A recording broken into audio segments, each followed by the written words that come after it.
Welcome back on the Pursuit of Wealth, crypto traders and investors. It's Rod with POW Group, your home for MJ stocks, crypto assets, news, and interviews. Today is Monday, October 20th. Hope you had a great weekend, and in this video, we're going to take a look at FLR. We're approaching long-term support at the moment, getting a lot of people kind of freaking out and asking if now's a good time. I'm a buyer here, but as always, this has not been financial advice. This is for entertainment purposes only. Don't do anything based on anything I say or write. Before we get to it, make sure to smash the like. If you're new, you can subscribe, tick the bell, all that good stuff. You'll be notified on any future videos or when I go live. And as I said, I do own FLR. I've been buying it. I'm a buyer here, and I'm a very large holder of FLR token. And I continue to accumulate each and every week or two. My goal is to really accumulate heavy over the next few months until the end of the FLR drops, the monthly airdrops. We'll discuss that here in just a moment as well. But make sure to follow us over on X as well, formerly Twitter. The handle for that is @GroupPow. Going to be using that as one of my platforms of choice going forward. So I made this video, it was a long time ago. This was back on February 27th, 2024. I made this video and I said my bold move, I sold 90% of my FLR to buy XRP. And that ended up being a great decision because FLR was, if we look at February 27th and we go to the chart here, so we'll go to February of, it was actually 2024. So it would have been right here. So that would have been on this big move up.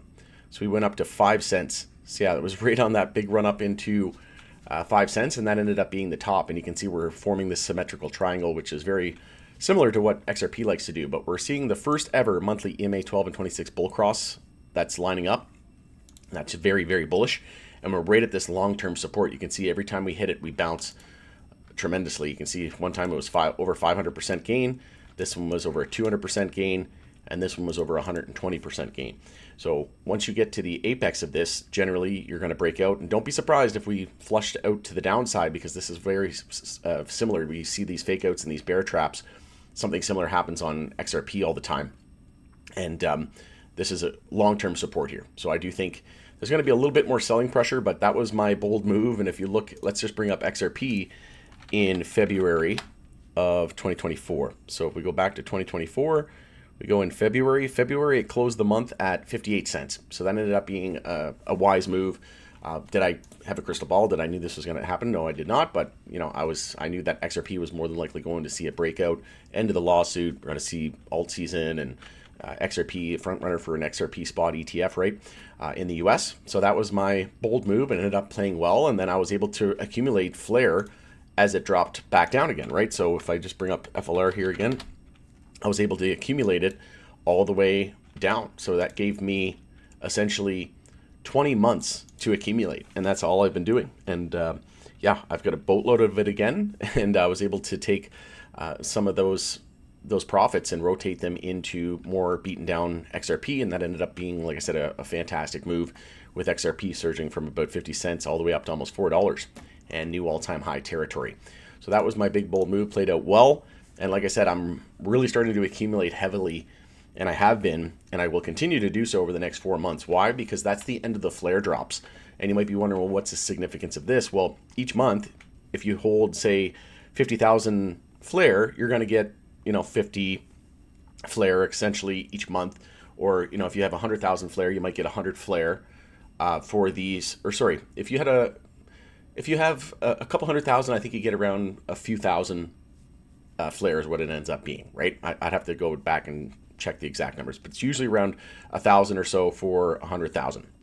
So if you have 100,000 each month, the next one's going to be on November 1st. There's one on December 1st, December 31st, 2 in December, and then the last, the end of January, so January 30th. So my point is I want to keep accumulating, because once this is done, you're not going to see this weigh on the price, right? If they're adding more supply every single month, that's how they're distributing the token, is through this, programmatic way of doing it. And they're doing it in phases. And if you don't claim it, then it gets burned. So yeah, it's all here. So if you just go to FLR.network/FLR drops, it's all there. But essentially there's 4 months of them adding more supply, which is going to weigh on the price. And like I said, I think we could wick it down out of here potentially. That's what XRP love to do as well. And we see a fake out and a bear trap, and then we get the real move.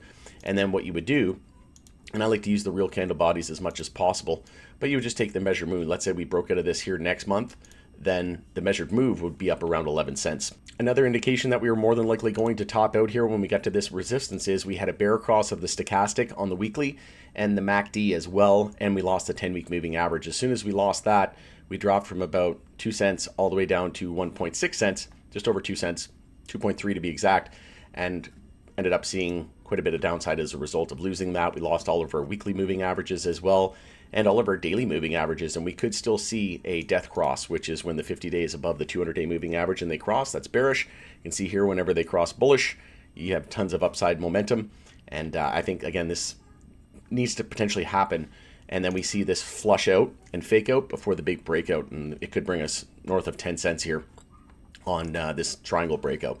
So that's what I'm looking for, just accumulating heavily over the next 4 months or so as we look towards the end of this flare drop. And it's going to be interesting with alt season potentially ahead and whatnot. It's hard to tell what's going to transpire, but I know one thing: I don't want to be rushing to buy when things are starting to explode, right? I want to be buying it when it's at support. I don't want to be buying it here at resistance. When I made this video, look at the comments on some of the videos, right? Like everybody was like, "Oh, you're crazy. What are you doing?" It's never going back down, and it's always the case, right? So I want to be buying down here, right? I don't necessarily need to be selling every time we hit resistance, because my long-term plan for flares, I'm holding majority until 50 cents or $1, right? And I'm here for those $2 days. I'm here for those 100x's, 200x gains. So that's my plan, and like I said, just accumulating. And as we get close to these long-term support levels, that's generally a great time to add. But don't be surprised if we do see a little bit more downside here and we get this death cross, get that out of the way. Still a while before we see a bull cross of the MACD and the stochastic on the weekly, so I think it's going to take some time, at least a few weeks, to start to gain some positive momentum back. But that's what I'm looking for, and like I said, just accumulating as much as I can over the next 4 months, and I continue to delegate as well. So every 3.5 days, essentially, I'm getting a couple hundred flare just for delegating, and delegating is just to the FTSO, the Flare Time Series Oracle, to basically verify data and whatnot, and you get rewarded. So it's kind of like staking, right? But it's different than staking, because staking you have to lock it up for a certain amount of time, whereas with delegation rewards, you don't have to lock it in or anything. You can take it out, you can wrap it, unwrap it, delegate, remove delegation anytime you want. So that's one thing I love about it. And like I said, every few days I'm getting a couple hundred flare just for delegating. And if flare goes to $1 or $2, just do the math. If every couple days, 3.5 days, you're getting 200, 300 flare, wow, sky's the limit. All right, let me know what you think of this. Let me know if you're a buyer here. It's Rod with Pow Group. Thanks again for joining us in the Pursuit of Wealth, and we'll see you on the next video. Welcome to Pursuit of Wealth Group, your edge in the fast-paced world of stocks and crypto. With POW Algo Alerts, you'll never miss an opportunity. Our system tracks nearly 100 different assets, from stocks and crypto to commodities, and the list keeps growing. Backed by over 25 custom indicators, our alerts cut through the noise and give you clear, actionable insights. Each alert is delivered directly to your inbox and to our exclusive Slack community, where you can connect, learn, and trade alongside like-minded investors. For just $29.99 per month, or save with our yearly plan at $299.99 Canadian. You get professional-grade alerts designed to help you trade smarter, not harder. Stop chasing the market. Start anticipating it. Join today at pursuitofwealthgroup.com and take your trading to the next level with POW Algo Alerts.